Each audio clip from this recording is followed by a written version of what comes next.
European Union and US and their talks because they have formalised their trade truce. Well, that's good to know. Putting words to last month's handshake agreement between Donald Trump and the Commission President Ursula von der Leyen. The deal will see US tariffs cut on several key European goods down to 15%, including pharmaceuticals. But hang on, I thought on pharmaceuticals and semiconductors, haven't they got separate investigations going on at the moment? Oh, I'll come to that in a few moments' time because I've got someone who knows better than I do.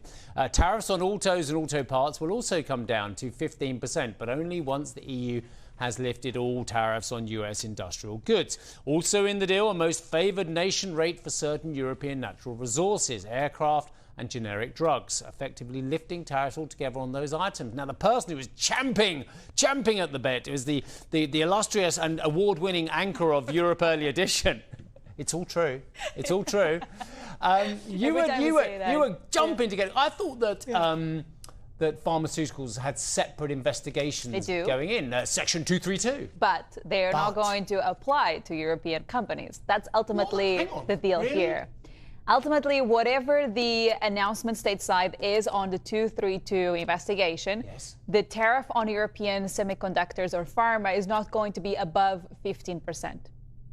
That's what the Europeans managed to negotiate here. So hang on a second then. Even though they're not concluded yet. That's phenomenal news for the pharma sector, because basically then what about if the 232 investigation does find that actually pharmaceutical pricing needs to be capped? Does that only then affect other players apart from the Europeans? That's the information that we have at this stage. Which of course would be a huge relief for European pharma companies.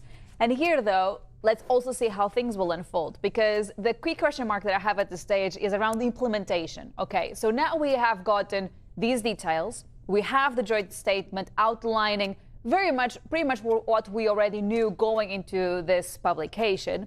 But ultimately, how is this going to be applied? Let's not forget that the European Union works in several forms. So this needs to be approved by the member states, by the European Parliament.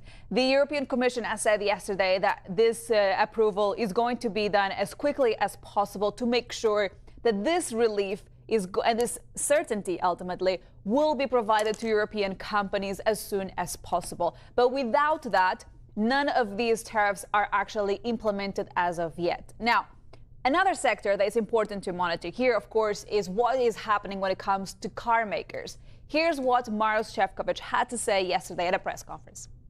The 15% cap does not come on top of existing most favored nation tariffs. Instead, it includes them. Where existing tariffs are already 15% or higher, no additional tariff will apply. Another important clarification there for Maros Šefčovič when it comes to tariffs on cars. But ultimately, when I was reading this joint statement, the only really new detail that I came across was what the European Commission was saying in terms of regulation. So we knew that the Americans had raised a lot of concerns about the Digital Service Act and the other regulations that the EU has. The confirmation in the joint statement says that when it comes to the Digital Services Act or any sort of digital regulation, there are no changes. There has been no discussion with the United States in terms of putting any sort of different legislative work here. On top of that, the one I noticed there's been a bit of a change from the European Union perspective is on CBAM. This is a green-related tax policy that the EU has.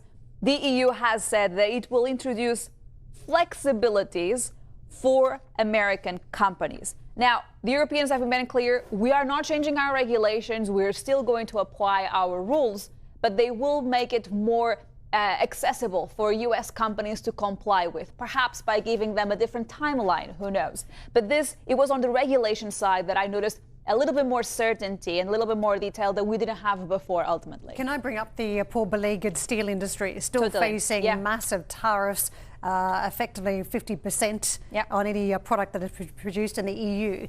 There's also some separate deal, some separate conversation that, look, there could be a future tariff rate quota for the EU, and the view is here that there could be some sort of ring fencing of domestic markets if overcapacity is an issue from China. So maybe some hope dangling there for steel? Maybe, yes. But ultimately, this is also another area where this deal didn't cover, and we don't have, therefore, detail in terms of what tariffs will be applied, if they will manage to actually reduce them. But indeed, you are correct in saying that the Europeans did say, and they did confirm, that they agreed with the United States to cooperate on ring fencing. And of course, that rings bells in terms of, okay, trying to protect what's going on here from a Chinese perspective. But ultimately, that is it. That is the only thing that the European Union managed to negotiate when it came to steel and aluminium tariffs, for now, of course. It feels as though the Europeans have to see a whole heap of Chinese dumping of steel here and have to moan about it before there's any movement to ring fence this with help from the Americans. And other products, too. Yeah.